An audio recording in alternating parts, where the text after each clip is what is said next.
Our Senator Tabitha. Your Excellency,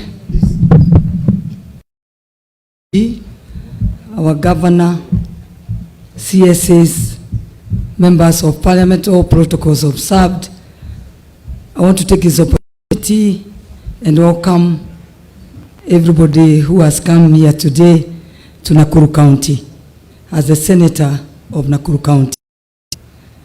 I want also to congratulate His Excellency the DP for how he's taken this war against the illicit brews. We need to protect the industry of alcohol because the industry of alcohol represents our economy, works for our economy, and stands for our culture and our social life.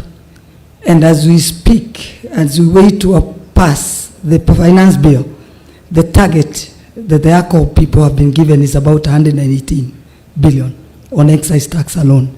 So we are talking of, if we succeed in this, our government will realize the tax that they wait to get from the alcohol industry.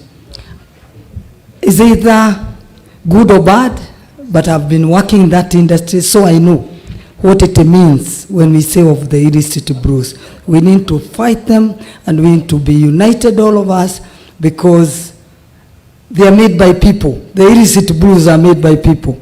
So let us all work hard and help the G on his mission to ensure that this industry works like the other parts of the world, the international world. You know, people are saying, we want to beat alcohol. We want to regulate the alcohol industry like the other part of the world.